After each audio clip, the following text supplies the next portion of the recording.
এখন আমরা কথা বলবো বাংলাদেশ বিজিবির মাঠে প্রাথমিক বাছাই এবং লিখিত পরীক্ষায় সফল হওয়া বাপ্পির সাথে, যার অভিজ্ঞতা আমাদের সাথে শেয়ার করবে। তোমরা যারা বাংলাদেশ বিজিবির মাঠে যাবা তারা এই অভিজ্ঞতাটা সাথে করে নিয়ে যেতে পারো, সেক্ষেত্রে তোমাদের অনেক কাজে দিবে। বাপ্পির মাঠে কি হয়েছিল, সে কীভাবে প্রাথমিক বাছাইয়ে টিকলো এবং লিখিত পরীক্ষায় সে কীভাবে সফল হইল এবং তার মেডিকেল এবং ভাই কী হয়েছিল, সম্পূর্ণ বিস্তারিত আজকে তার মুখ থেকে আমরা জানব। তাকে আমরা আমাদের ভার্চুয়াল মাধ্যমে আমরা তাকে আমাদের সাথে যুক্ত করেছি হোয়াটসঅ্যাপের মাধ্যমে। এখন আমরা বাপ্পির কাছ থেকে তার অভিজ্ঞতা কথা শুনবো এবং তার সফলতার কথা আমরা জানব। তো আচ্ছা বাপ্পি, জি ভাই। তুমি তো বাংলাদেশ বিজিবির মাঠ করলা, তুমি তো এর আগে নেভির মাঠও করছো এবং সামনে তোমার নেভির মাঠ আছে। তোমার তো অনেক অভিজ্ঞতা রয়েছে এবং বিজিবির মাঠে তোমার কি হইল, প্রাথমিক বাছাই কীরকম কি হয়েছিল একটু তোমার মুখ থেকে শুনতে চাই এবং তোমার পরিচয় দিয়ে তুমি শুরু করতে পারো। জি ভাই, আসসালামু আলাইকুম। আমার নাম হচ্ছে মোহাম্মদ সাইমুন আহমেদ বাপ্পি। আমাদের জেলা থেকে প্রায় 1500 লোক যায়। তখন সেখান থেকে 5 ফিট 8 ইঞ্চির উপরে লোক রাখা হয়। সেক্ষেত্রে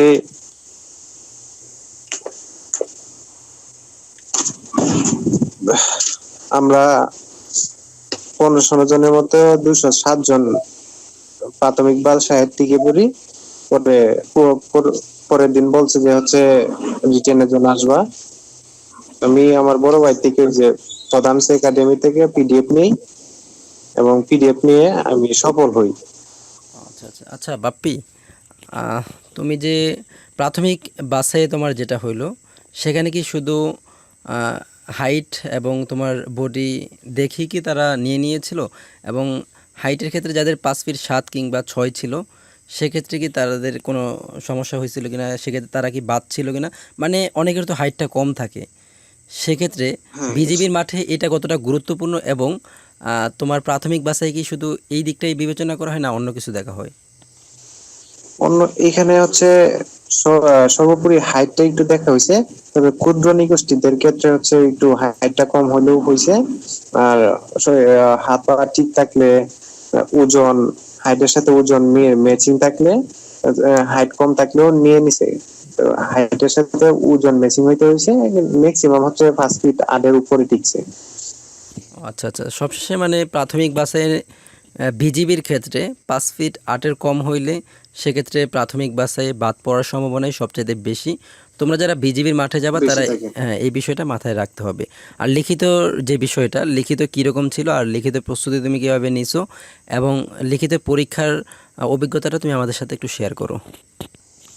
জি ভাইয়া, প্রথম দিন যখন মাঠ করলাম আমরা তখন প্রায় রাত্র 8টা বাজে। তখন আমাদের একসাথে ব্রিফিং দিছে যে গতকালকে তোমরা আসবা সকাল 8টায়, তোমাদের লিখিত পরীক্ষা হবে। তখন তো আমি কোনো প্রস্তুতি কিছুই নাই আমার। তখন হুট করে মনে পড়লো আমার একাডেমি বাই, ওইখান থেকে আমি তো নেভিতে পিডিএফ নিতাম। তখন জিজ্ঞেস করলাম তো ভাই বললো হ্যাঁ আসে পিডিএফ আছে। তখন পিডিএফ নিলাম, পড়াশোনা করলাম। পরে পরের দিন পরীক্ষাতে গেলাম। পরীক্ষাতে যায় আলহামদুলিল্লাহ ভালোই ফলাফল, ভালো একটা করলাম। সেই ক্ষেত্রে হচ্ছে পরীক্ষাতে ছিল আচ্ছা আচ্ছা আচ্ছা, ছিল, সন্ধি বিচ্ছেদ ছিল। বাপ্পি বাপ্পি হ্যালো বাপ্পি, তো আমাদের আসলে তুমি, আমার এখনও মনে আছে যে তুমি এবং আরও একটা ছেলে নক দিছিলা পরীক্ষার আগের দিন। নক দিয়ে বলতেছিল যে ভাই আমার কালকেই পরীক্ষা, তো যদি কিছু থাকে তাইলে দেন, সেক্ষেত্রে উপকার হবে, কিংবা যদি কিছু থাকে আপনি দেন আমি পড়ব। তো রাত্রের জন্য প্রস্তুতি নিলা এবং প্রস্তুতি নিয়ে তুমি তোমার নিজেরও, আসলে আমি মনে করি তুমি তোমার নিজেরও ভালো জ্ঞান রয়েছে, কারণ নেভিতে এর আগে তুমি ভালো সফলতা পাইছো। তো সেক্ষেত্রে আমাদের পিডিএফ সাজেশন যেটা নিছিলা সেখান থেকে কতটুকু তোমার বেনিফিট ছিল? আর জি ভাই, আমি আপনাদের থেকে যে পিডিএফটা নিছি, পিডিএফ এ প্রায় 70% মতো কমন ছিল। সেক্ষেত্রে ইংলিশটা একটু চেঞ্জ হয়েছিল। মানে এখানে একটা প্যারাগ্রাফ আসছিল, প্যারাগ্রাফ প্যারাগ্রাফ বা বাংলা হচ্ছে একটা ভাব সম্প্রসারণের ইতে আবেদন আচ্ছা আবেদন আচ্ছা। আসছিল একটা, ওইটা একটু ছিল, মোটামুটি সবকিছু ঠিকই ছিল। আর সেক্ষেত্রে হচ্ছে সন্ধি বিচ্ছেদ সবচেয়ে বেশি কমন পড়ছিল, যেটা হচ্ছে সেটা হচ্ছে সন্ধি সন্ধি বিচ্ছেদ। ও আচ্ছা আচ্ছা। আচ্ছা বাপ্পি, এখন যাই হোক, আমাদের সাজেশন নিয়ে তুমি কিছুটা হলেও উপকার পেয়েছো, ভালো কিছু অর্জন করতে পেরেছো, কারণ তোমার আগে পড়া ছিল এবং তুমি আগে থেকে প্রস্তুতি নিয়েছিলা, বলতে তোমার যে অভিজ্ঞতা ছিল আগের পূর্বের মাঠগুলা থেকে, এবং পাশাপাশি আমাদের সাজেশন দিয়ে তুমি বেশ কিছু উপকৃত হইছো।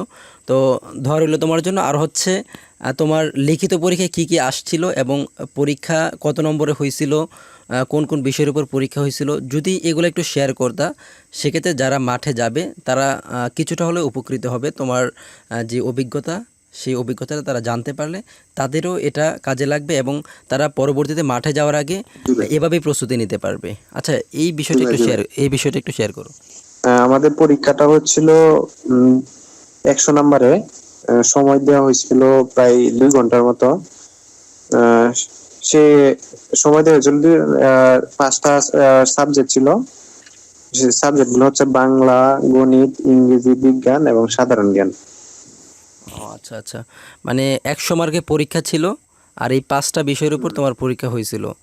আচ্ছা, এখন হ্যাঁ, পরীক্ষা হয়েছিল। কোন বিষয়ে কীভাবে প্রস্তুতি নিলে সুবিধা হয় আর কি, যারা মাঠে যাবে তাদের ক্ষেত্রে একটু উপকার হবে, এবং কোন বিষয়টার উপর বেশি জোর দিলে ভালো হয় তোমার মতে? মানে তুমি তো পরীক্ষা দিছো এবং রিটেনে মাশাল্লাহ ভালো রেজাল্ট করে তুমি রিটেন উত্তীর্ণ হইছো এবং মানে এর পরের ধাপে যাইতে পারছো, সেক্ষেত্রে যারা মাঠে যাবে তাদেরকে একটু যদি সহযোগিতা করতে, মানে বলতা যে কোন বিষয়টার উপর বেশি নজর দিতে হবে। না, এটা হচ্ছে ভাইয়া ম্যাক্সিমাম সবাই বাংলা বাংলা সাধারণ জ্ঞানটা পারে। সেক্ষেত্রে আমাদের ইংরেজিটা একটু বেশি বেশি, বাংলাটা তো পড়তে হবে, তার ইংরেজি এবং গণিত ম্যাথ গুলা আর ইংরেজি প্যারাগ্রাফ যেগুলো আসে, ট্রান্সলেশন যেগুলো আছে, এগুলা যদি একটু বেশি গুরুত্ব দেই তাহলে হচ্ছে অনেক আগায় যেতে পারবো। তার মানে বাপ্পি, আমাদের যারা মাঠ করবে তাদের অবশ্যই বাংলা আর হচ্ছে সাধারণ জ্ঞান, এগুলো তো বিজ্ঞান, এগুলো অনেকেরই জানা এই থাকে, সেক্ষেত্রে সবার এগুলা সবার সবচেয়ে বেশি গুরুত্ব দিতে হবে ইংরেজি আর হচ্ছে গণিতের ক্ষেত্রে, এই তো। গণিতের ক্ষেত্রে, হ্যাঁ, আচ্ছা আচ্ছা, এই বিষয়গুলো যে বেশি জানবে সে সবার থেকে আগায় যাবে। বুঝতে পারছি।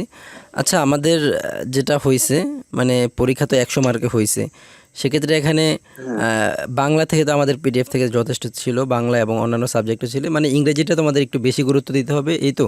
আর হচ্ছে গণিতের ক্ষেত্রে তোমার হ্যাঁ। কী রকম ইয়ে ছিল, আর গণিত কি কি পড়তে হবে, বা আমাদের সাজেশন থেকে কী রকম ছিল? গণিতের ক্ষেত্রে ছিল ঐকিক নিয়মের অঙ্ক ছিল। ওই যে একটা অঙ্ক ছিল আমার মনে পড়তেছে, যে 80 লিটার তেল, 80 লিটার তেল দিয়ে যদি 125 কিলোমিটার যাওয়া যায়, তাহলে প্রতি কিলোমিটারে কত লিটার তেল পড়ে, আচ্ছা আচ্ছা, এরকম তোমরা যারা এরকম টাইপের একটা হ্যাঁ, ঐকিক নিয়মের অঙ্ক আসছিল। তারপরে বীজগণিত ছিল, ভগ্নাংশ দ্বারা ভগ্নাংশের গুণ, এরকম টাইপের প্রশ্ন ছিল। আর এরকম টাইপের প্রশ্ন ভাই আপনার পিডিএফ পাইছি, এগুলো পড়ে আমি উপকৃত হয়েছি। আচ্ছা আচ্ছা, হ্যাঁ সবাইকে বলবো এই টাইপের কোয়েশ্চেন গুলো পড়ার জন্য। হ্যাঁ বাপ্পি, তাহলে তুমি সবশেষে বলতেছো যে আমাদের যেই ঐকিক নিয়ম, বীজগণিতের যে অঙ্কগুলো আছে, তারপর হচ্ছে ঐকিক নিয়ম, তারপর অন্যান্য ধারামারা, মানে আবিজাবি ম্যাথের যা আছে তোমাকে দেখতে হবে, তবে গুছানোভাবে দেখতে হবে। সেগুলো গুছানোভাবে দেখতে হলে অবশ্যই আমাদের প্রধান একাডেমির যে পিডিএফ ফাইলটা আছে, সেখানে 5টা সাবজেক্টের উপরই প্রশ্ন দেওয়া আছে, সেগুলা তুমি সবাইকে দেখতে বলতেছো এবং তুমি যেটা দেখছো সেটা বলতেছো, আর পাশাপাশি বাহিরের থেকেও চাইলে পড়তে পারে, এটাই তো। আমাদের প্রধান একাডেমি হ্যাঁ, পিডিএফ নিতে হবে এমন তো না যে আমাদের পিডিএফ নিয়েই পড়তে হবে, এমন না, কারণ সে চাইলে কিন্তু তার পকেট থেকে টাকা খরচ না করে বাইরে থেকেও পড়তে পারে। সেক্ষেত্রে সে কীভাবে পড়তে করতে পারে পারে। এবং কি করতে পারে? সেক্ষেত্রে এখন হচ্ছে ডিফেন্স এর অনেক কিছু আছে। তবে আমি যেটা ভালো মনে করি, প্রধান একাডেমি অনেক শর্টকাটে অনেক কিছু সবকিছু দেওয়া থাকে, এখান থেকে পড়লে সবচেয়ে ভালো বেশি হয়, মানে গুছানো থাকে সবকিছু। আমি এটা পড়লেই ভালো হয়, মানে হুট করে গাইড কিনলে 500 পেজ থাকে, সেটি তো আর পড়া তো আর সম্ভব না। ও আচ্ছা আচ্ছা, হ্যাঁ রাইট। আসলে আমরা প্রধান একাডেমি যে সাজেশনগুলো তৈরি করি, আমরা চাই স্টুডেন্ট যেন অল্প সময়ের মধ্যে ভালো কিছু করতে পারে, এবং অল্প সময়ে যেমন তার পরীক্ষা 2 থেকে 3 দিন সময় আছে, যেন সেই সময়টাও সে কাজে লাগিয়ে আমাদের সাজেশনগুলো থেকে পড়ে ভালো কমন পায়। আমরা এটাই চেষ্টা করি আসলে। আর অবশ্যই বাপ্পিও চাইছে এটাই। আর তোমাদের যাদের প্রয়োজন, তোমরা চাইলে 9-10-এর বইগুলোও পড়তে পারো, তবে একটা গুছানো সাজেশন নিয়ে পড়াশোনা করলে সেক্ষেত্রে তোমাদের সুবিধা হয়। আর সেটা যদি তোমরা করতে চাও, আমাদের ভিডিও ডিসক্রিপশনে হোয়াটসঅ্যাপ নাম্বার দেওয়া আছে, আমাদের সাথে যোগাযোগ করতে পারো। আমাদের প্রধান একাডেমির হোয়াটসঅ্যাপ নাম্বারে যোগাযোগ করলে তোমরা আমাদের থেকে বেস্ট একটা সার্ভিস পাবা। যাদের নৌবাহিনী, বিমান বাহিনী, তারপর হচ্ছে বিজিবির সাজেশন প্রয়োজন, চাইলে আমাদের সাথে যোগাযোগ করতে পারো। আচ্ছা বাপ্পি, তারপর তোমার কি হলো, মানে লিখিত পরীক্ষায় টিকার পর তোমার এরপরে ধাপ কি হলো, একটু যদি বলতা। হ্যাঁ, জি ভাই, লিখিত পরীক্ষা টিকার পরে আমাদের লিখিত 11:30টায় শুরু হয়েছিল, 1:30টায় শেষ হয়ে গেছে। তখন তারপরে আমাদের ওয়েট করতে বলছে, প্রায় 7 ঘন্টা ওয়েট করি।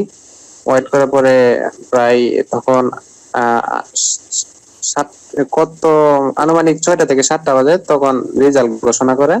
তখন রেজাল্ট ঘোষণা করার সময় অনেকে বাদ পড়ে, তখন বলে দিছে যে পরের দিন তোমাদের যে কারিকুলাম গুলো হবে সেগুলো হচ্ছে, প্রথমেই হচ্ছে সাঁতার। আচ্ছা আচ্ছা বাপ্পি, ওয়েট, মানে লিখিত পরীক্ষায় যারা টিকছে তাদের 6 থেকে 7 ঘন্টা পর রেজাল্ট দেওয়া হয়েছে।